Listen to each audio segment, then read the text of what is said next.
Welcome to our new episode of Beyond the Classroom with Bhavna and Dia. Today we have a remarkable guest, Sandra Gorman, a powerhouse in the field of mental health and personal development. Sandra brings to the table an impressive array of qualification and over 15 years of experience. Sandra is also the visionary founder of GOYOU, Get Out of Your Own Ways, life coaching, and she is also a qualified instructor of the transformational Feel the Fear and Do It Anyway program of personal and professional development. As a counseling psychologist at Open Minds Psychiatry, Counselling and Neuroscience Centre in Silicon Oasis, Sandra has been instrumental in guiding individuals towards their path of self-discovery and healing. So today we will be discussing the topic of importance of self-worth for an individual. Welcome Sandra, welcome to the show. It's lovely to have you here. So Sandra, tell us something about your childhood. Where did you grow up? How was it? Okay. Firstly, thank you so much for inviting me here. It is a pleasure, absolute pleasure. Okay, so let's take me back to my childhood. Absolutely. When I think, so I was born and grew up in the Republic of Ireland in the city of Dublin. And so that was in the 80s and 90s. So when I was thinking of the comparison between the 80s and 90s childhood and adolescence that I had to what the 2020s are now, there's a huge change, a huge difference. So when we think back for me growing up, Ireland was struggling economically. Okay, so there was a lot of poverty or just, people surviving and getting through things. And that would have had an impact on definitely self-worth. We also had quite strict society norms. And it was really a time where children were seen but not heard. Okay, so there was that sense of that value, maybe they don't have too much to add or to contribute. Again, having a bit of an impact on our self-worth, it's my opinion, not important. And then also there was really, we didn't have the technology, and just educational system was different as well. It didn't encourage creativity and really expressing yourself. So there was a lot there that would have had an impact on childhood. Also, I would say there wasn't too much education on self-awareness. So we would have a lot of adults that maybe weren't too self-aware. And that would link into parenting because that wasn't taught to a lot of people. So there was no fault of the parenting then. We just weren't exposed to, maybe different styles of parenting. And so when we had less self-aware parenting, that also would have an impact on our young people and our growth and our sense of ourselves, because our parents are our first people that we look up to and the authority figures. So a big influence there, I would say, on self-worth. We did have limited knowledge also back then. Absolutely. Exposure was less. So whatever was in your neighboring hood, or probably the word of mouth when you meet your relatives, when you discuss. So that was the mode of communication mostly. Absolutely. Community was key, and that really influenced you and your sense of yourself and how you're growing up. So I would say for me, growing up, where I maybe learned more about myself and self-worth and where I was in all of that was probably with my siblings, my cousins and my friends. From someone else's point of view, from someone else's eyes. Yes, and I think we were able to, as children weren't, they were seen but not heard. You didn't tend to go to the adults and ask all your curious questions. Yes. So between us, cousins, siblings and friends, we muddled our way through, I think, the 80s and 90s. Yeah. That was your maximum reach. Huh? Yes. And I think that's where you sort of bounce things off each other and going inwards. And again, we didn't have that self-awareness. I would say I was quite naive and innocent and just muddling our way through. But got through, absolutely. And then I suppose if we jump to the 2020s now, there are definitely more changes. The education systems are different.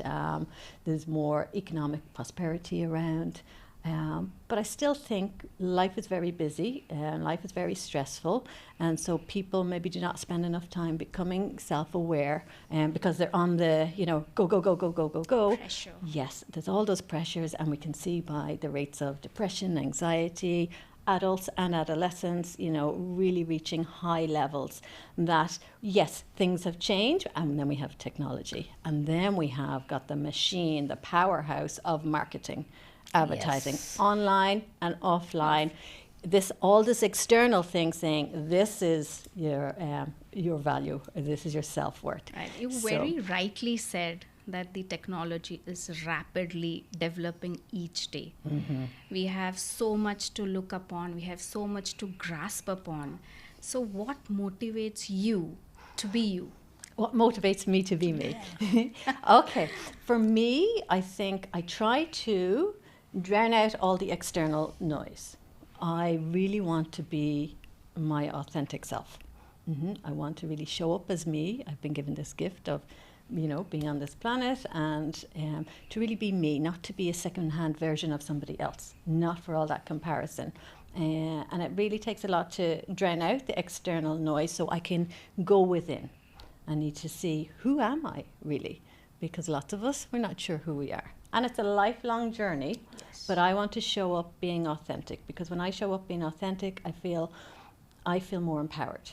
Yeah, and the more I know me, the more I trust me, and that I will give out, my true thoughts. And not everybody will like that, and that's okay. And that's that learning, because of my self-worth is internal. And when that is strong, the external, yes, it's nice if people liked Yes. me. That would be lovely, but I don't need it because I have my internal validation. And of course, there's times where it can be difficult, but I feel then inner peace. I feel true to myself, and I'm living my life. And so I think that's what really motivates me. And then the work that I do allows me, I need to do my internal work to respect the people that come into me for counselling or for the life coaching, to say, yes, I'm on my journey too. I'm not going to sit here and say, oh, I don't need to do this journey. Absolutely I do. And I'm always learning from my clients. But I can have a significant impact on their well-being.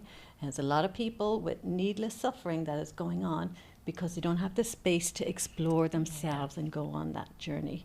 And I that think I journey is remember a empowering. very wise saying in this when I hear to your conversation. What choices you make, you choose the consequences. Yes. So, Yes, absolutely. You own it, and You then own and it, you yeah. learn from it. Rather than sometimes we can get critical on ourselves. Why did you do that? And that negative self-talk. That's not helpful. You're like, okay, I made this choice. This is what came from it. Now, what will I do in these circumstances? So Right. when you did your, when you were growing up, Yes. and you did your college, so what motivated you to study psychology? Aha. Okay. So initially, I qualified as an accountant. Oh, Right. okay. So we go back to the economic times in Ireland. Psychology was not on the table. It wasn't available, and more accounting, business were sort of the key things that was needed in our country at the time. So I went in, I studied accounting, I qualified, and I did well, but it didn't give me that motivation. That's something. I've always been curious, always fascinated by people, always wanting to, know why we do what we do, wondering why I felt different insecurities or anxieties. So again, my personal growth and then wanting to understand people. So after I qualified and I was working, I went back. Psychology eventually Yeah. came on the table, and Yes. I went back and studied in the evening times and the weekends. And that's So when kind I of, came on there's that. no aids to, upscale or actually pursue the passion that you want. Yes. So talking about validation, Sandra, Mm-hmm. okay, so when it comes to, any adult or individual, teenager, even a child, what exactly do we mean by self-worth? Our How do we self-worth. understand what self-worth is? So, and that's why we need that self-awareness. Self-worth is the intrinsic appreciation of ourselves for simply being here, being on this planet. not about my possessions, not about my achievements, and not about the external validation, but I am worthy of respect and kindness and love simply because I'm me. Yeah, we've been given this gift to be here, and we need to nurture that, and we really want to be our bestest friend. And grow that inner trust, because then that opens the world for us. Then we have a healthy self-image. Then we are able to pursue the things we really love. We can also put in boundaries, healthy boundaries in relationships. This is really, really important. You're able to be assertive and say, actually, no, this is where my boundary is, and communicate your needs. So there's so much, and it's a lifelong development as well. It's like you say, from childhood onwards, even when we're old age, we're still having to nurture that. Right. Taking this conversation a little further, you said that we should be talking to ourselves. Yes. Now, there are times when individuals do have questions within themselves. Do I matter? Do I deserve? Do I really want to do this? So how do you evaluate a person's worth? How do we evaluate our own Own worth? worth. Own worth, Yes, absolutely, absolutely. First, we really need to look at all the conditioning that we have gone through from childhood, from society, from parenting, from the social norms, and then, as I mentioned earlier, the big machine of marketing. And we have to see all this external stuff. It's layered and layered and layered on us. And we have to start looking and going, oh, this is not mine. And we keep peeling off the layers till we get to the core of us. Yeah, we're trying to see, what are my values? And we will see there's so much conditioning. It's like, oh, we should be like this. I must do this. So anytime I'm using those words, so language is really important. Should is somebody's rules, somebody else's rules. I could do this, or I could do this, and this outcome, and this, that's fine. But I should, that's very much somebody's rules or society's rules that we're living by. And if they become unhealthy for us, we need to discard them. And saying all of that, my intention is never to hurt anybody else, but I have a responsibility to be my true self. And I will do that, and that will be my intention. So I'm responsible for my thoughts, for my feelings, and my behaviors. You are responsible for your thoughts, your feelings, and your behaviors. And we own that ourselves. So how do you relate the same statement when it comes to a teenage mind, because they are not yet adults. So for them, it's still an impressionable age. Yes. And it's still a very, a time where they have lots of information and the filtering is not that accurate. So how important is it, or how does a teenage mind, think about self-worth, and how do they evaluate? Yeah, even by the time they're teenagers, there has been so much conditioning. Okay, and we have the big draw of the marketing machine. All of that's out there. So the challenges I had in the 80s, 90s, there's newer ones here for our young people. Yes. And we have all of that. You are successful, you are validated if you own this, or if you have this, or you compare like this. So again, that comparing, well, I can only be a second class of somebody else, whereas I can be the best version of me. So we need to provide them with time to learn how to do this self-awareness, to go within, to give that time and space. And that means all of us need to start giving that to our young people, because, and again, if we look at it, say, if we go into the home, because that's where the biggest influence is. Yes. I know that starts to change in the teenage years. It's their peers and it's the external world that Friends they have. are the world for them. Yes, absolutely. The marketing machine is $1 trillion business. We need to keep that in mind, right? So even as parents going, trying to guide their children, they are up against this huge machine. So keep that in mind, and we're just asking, let's just do our best and hope that we get some of our message through. And yeah. So how can parents, and from what age can they work with their children to develop a healthy sense of self-worth, but at the same time, keep them balanced? Yes. Okay. So where do they start? When do they start? Yeah. They have to start with themselves. right? Our young people are always watching, always watching. Your words might come and they're like, yeah, yeah, yeah. Your actions, how you behave is what really has that impact, yeah? Words and actions. If they don't align, they're going to look at the actions. I look at the actions. If I want to know the real sense of a person and if their words don't match their actions, I will follow the actions, and this will give me a real indication of this person and if I want them, to be in my world or not.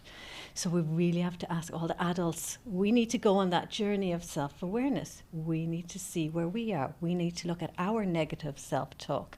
We need to look at, how we validate ourselves, how much we're influenced by the external. So we have to do that. If we're expecting our young people to do it, we have to show them we're doing it too. And we've got a lot more conditioning and a lot more to unpeel. And then they will see a difference. So they need to lead by example. So even how they talk and having the open communication, or how they react in times of stress and that's all the modeling. And they're watching all the time. Sometimes if a parent is anxious or stressed on things and then there's outbursts and all of that, they're seeing, oh, this is how mom or dad react when there's stress, or they're feeling they don't have enough resources to deal what's going on. So it's always that introspection. And then self-care. We have to model self-care. People think self-care is just, oh, isn't that a nice thing to have? It's actually a huge responsibility to self-care for ourselves, because then we show up as our best version. And the ripple effect to our young people is huge. So it's like, oh, how do I impart onto my children? Like, of course, we can give them different strategies and skills, but the modeling is going to be the biggest impact. Agreed. Absolutely, absolutely. And so if I'm talking about, oh, no, I don't like the way I said that, or why did I do this? And they're hearing all of this, that negative self-talk, that's saying, I'm not good enough, or the stress, or just how I operate, that's what they are watching. So talking about self-worth, of course, we need to give a special attention towards it. And it offers a lot of benefits, building confidence, more of networking, and there are many others. But then I'm sure there are some negative impacts of having a high self-worth. So in your opinion, what could that be and why? Okay. So we could say high self-worth. So where we said self-worth is that intrinsic trust in myself. Okay. So if we say I have the self-worth, there is a lot of similarities to narcissistic tendencies. Exactly. So I would separate these both, okay? If we look at self-worth, comes from an internal place of being. The narcissistic tendencies, which would look like, I've got, my ego. The ego is in, and look at me, and I have this really high inflated sense of me. That's not intrinsic self-worth. That's that narcissism, that's the ego in showing, this is how I'm showing up in the world because I'm hiding my insecurities. So we will have that whole inflated, and I am wonderful and everybody should be this. This is not self-worth. Self-worth is a very healthy self-image of yourself, and it's balanced, like you said. Where is that balance? And knowing, hey, these are my strengths and these are things I'd like to work on. Maybe my assertiveness is not where I want it to be. This is why it's a lifelong journey as well, and that's where I'll tap into this. Or how I talk to myself is not very, very helpful. Looking at my supports. Do I say no to people? Where are my boundaries? Are people taking advantage of me? So it's this reflection and checking, what will I do with this? So getting the information and then deciding what I'm going to do with it. So can I say there's a thin line between self-worth having a positive impact as well as negative if not portrayed in an appropriate manner? I think it's language, okay? Our self-worth is different to my ego. Yes, my ego is external. So if I'm thinking I'm very entitled and I deserve all of this from the world, that's the ego. That's not that true sense of me as a human being. I'm deserving of respect because I exist. Okay, and you will find somebody with good self-worth will be able to manage the knocks that life gives us, will be able to manage the challenges, and will actually have a lot of empathy in other relationships as well, and be able to do that. People that are more narcissistic or just consumed with themselves, a very limited empathy, very much have very unhealthy coping strategies. If things don't go their way, they might blame somebody else, or they won't take responsibility, or they'll be angry with the world. And so this is the difference. So I think it's the language. So it's not high self-worth. I think it's ego and being quite absorbed and all about me. But that's different to the intrinsic value of me as just being.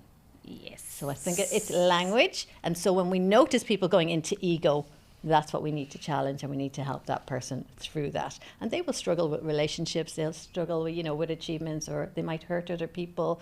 That's, again, their ego defense mechanism from their own insecurities.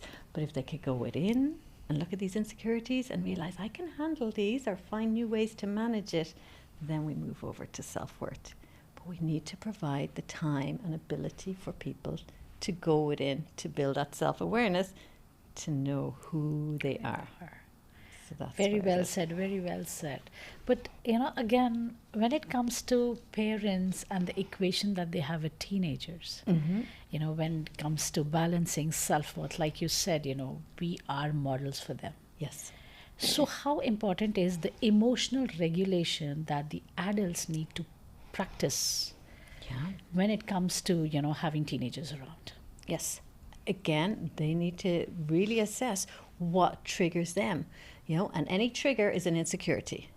So it's again, I wonder what happened there. Was I feeling my resources were less than the challenges that I'm handling, okay? And then my regulation or lack of regulation is that I shout or scream, or I criticize, or I say things. So my filter is not in place. And I need to learn to go, okay, checking with myself throughout the day. Where's my anxiety? Where's my tolerance level? Oh, it's creeping up. Let me do my strategies, whether that's the breathing or the self-talk, to bring it back down, right? I don't want to be at an 8 when my teenagers come home from school, and I don't know what day they've had. They probably have a tough day. Exactly. And something come in and they throw their bag, and that triggers me. And, throwing the bag is not a big deal. So it's what's going on for me. And maybe what conditioning did I have growing up that this was does that feel disrespectful? But is it? Where's the communication and talking around it? But yes, as adults, we need to regulate our emotions and having those outbursts, because there's a power imbalance just by the fact that we're adults. And so our teenagers are going to battle with that. And if I'm using that as a power thing rather than I'm keeping them safe and looking after them and helping them learn, how to manners and things like that, that's the difference. Always asking myself, am I operating from my ego or from my true self? Is this a learning experience for my children? I think self-talk would be a very important role in this. Yes, absolutely. Before you make an action. Yeah. I would love for everybody to just sit in silence for 10 minutes and just listen. What's my chatterbox saying? Is it what percentage is positive and what percentage is negative? This chatterbox is here 24/7.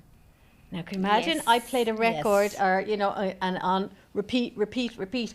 Oh, you're no good, you're terrible, you're useless, everybody's taking advantage of me. And this is on loop. Look what's happening to me. Whereas it could be, hey, you're doing a great job and that was really impressive. Hey, we can work on this. On loop. That has a whole impact on our physical body as well. True. Yeah, And also develop a lot of relationship, improve your relationship when you talk about these encouraging words. Yes. Automatically, self-worth has been increased. Yes, absolutely. And, the physical impact on it is like the dopamine comes up, the serotonin comes up. This we are talking about teenagers. Yes. How would you relate the same when you talk about professionals? Professionals. In your professional life, of course, you do encounter with a lot of other things in office, outside office. Yes. And everything doesn't go well. What you have thought of, your plans are not in place every time. Yes. So how do you help? Isn't it like my life hasn't turned out like the story in my head, what I planned? Yes. Right? Yes. Don't resist that. Say, this is my pathway. It should be like this. It should be different. No, this is what it is. Now, when I accept that, now I look at what choices I have in all that. In business, in our workplace, it's loaded with so many different personalities. Yes. Absolutely. We don't get to choose that, yeah? And our young people see that in school. They're in secondary for 6, 7 years.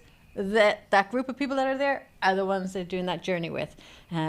The workplace, it's even more so because adults feel they don't have to follow a lot of the rules. Correct. Okay, so we've got, people that are older. That doesn't mean that they're also wiser. Unless you do the work, it does not mean you are wiser. Your age is going up, but that doesn't necessarily, if you're not doing your growth, the personal development the whole time. Most organizations, isn't it? It's not about the job, it's the relationships that either people will stay or will leave. And some people are so fearful about themselves that they won't leave, and they stay in this toxic pool because they don't have that self-worth, self-belief that there are options out there. It's not, I don't have a choice. We do have a choice. And not making a decision is a choice. Yes. We always have choices, and we're always making them. But sometimes we can stay in victim role. But when we stay in victim role, we feel very helpless. Yeah. So facing the fear of trying something new or bringing about a change is less terrifying than staying in that sense of helplessness. Tendency to find solutions in whatever situations you are in. It's like That's the key Yes. towards a happy self again. Absolutely. Because you feel empowered. Yeah. So Sandra, let's make your seat more hotter. Ooh. And let's come to the fun rapid fire questions with you.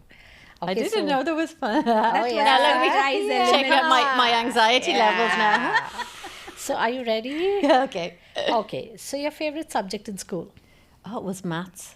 Oh, wow. Yeah. So first thing that you do when you wake up in the morning? When I wake up in the morning, I look outside and say it's sunny. Because growing up in Ireland and for many years, it would regularly be raining. And it was always this sense of being grateful that every time when I open it, it's sunny. It's sunny. Happy day. It's a happy day, yes. It's a big, Bright. and not to ever take that for granted. Yeah. Yes, even in the summer months, not to take it for granted. So coffee person or a tea person? Tea. Okay. I like the smell of coffee, but not the taste. Yeah. Agreed. So your favorite book or author and why? Okay, Anthony de Mello wrote an amazing book called Awareness. And he wrote it in such a light-hearted way, and really he allowed us to just laugh at ourselves when we take things so seriously, but some amazing messages in it, and I just absolutely adore that. The most interesting place that you visited? I've enjoyed Sri Lanka. Okay. Because yes, it was very different for me, and Lovely beaches. Greenery, Yes. elephants. I love elephants. Yeah.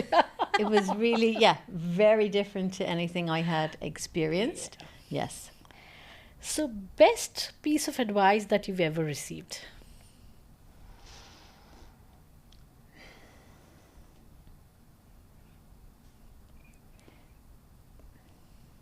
It's definitely don't stay stuck. Don't, when you're hearing victim, you need to move out of that. Yeah. Okay. Early bird or a night owl? Early bird. I think most of us in that generation are. Your biggest fear? I think one of the biggest ones was, again, from childhood, not growing up with a lot of money. Yes, we struggle for that. So that I know that's always one of my things that pops up when I might be feeling a bit insecure. It's the financial stability, because I remember what it was like when we didn't having it. But I need to keep reminding myself, no, you've done well, you're doing your work, you are fine. And it's always the need of the hour. Yes. So if you had a travel machine or time travel machine, which era would you like to go and why? Tough one? Yeah.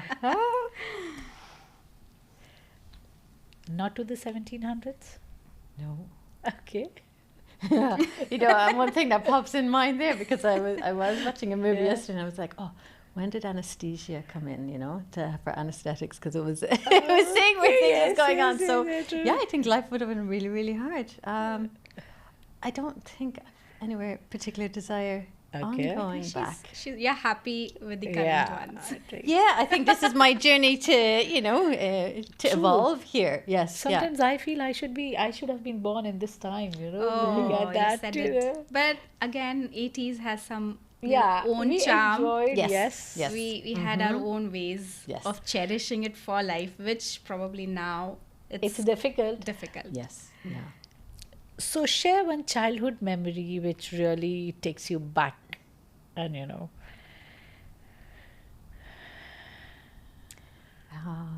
Were you naughty? What? Yeah. Were you naughty I in school? wasn't because again the society norms was there would be big trouble if you broke the rules, and there would be big consequences if I broke the you rules. were an So I was obedient, quite obedient and disciplined. compliant, and I think that never set well with me, which is probably why I progressed and then I did push boundaries, and there was a lot on that, so that would definitely be it. I think having dogs growing up, that was just so great, that it was just such love and fun with that. And I think just being with my friends, we'd be outdoors all the time. We weren't allowed to come home until it was getting dark, but just so much fun. Yeah. Yeah, Okay. that's the end of our rapid fire questions. Yeah. At ease. So today's conversation was indeed a very powerful reminder for us that self-worth is not something that we have born with. It is cultivated through self-awareness, self-compassion, and this is the learning that I had taken today when I have had a conversation with you, that we need to constantly remind ourselves you are worthy. Yes. Yeah, thank you so much, Sandra, for coming over, sharing your expertise with us, our viewers. It was incredible. I'm sure all of us have enjoyed. Yes, Thank you so much for having me. Absolutely. The thing that I loved about this conversation was how we need to introspect first before, getting those triggers out and, We have modeling our been watched behavior. and registered subconsciously. Kind of, being a role model itself is a big responsibility, Yes. along with parenting. So Absolutely. And My mom used to say parenting never ends. Oh. It's always there. You will, once a parent, you will have to. of course, kids Have are it. not born with manuals. So, it's like constant growing. Each day you Yeah. will learn something probably from your child. You never Exactly. know, That's which it. you never experienced before. True, the true. emotions. that's what they're teaching us, and the biggest gift we can, give to them is doing our internal work. The ripple effect is huge. Thank you so much, Yeah. Sandra, for Thank the you. amazing, insightful conversation. Thank you. Thank you for having Signing me. out for now on BTC, and see you in our next episode of Beyond the Classroom with Bhavna and Diya.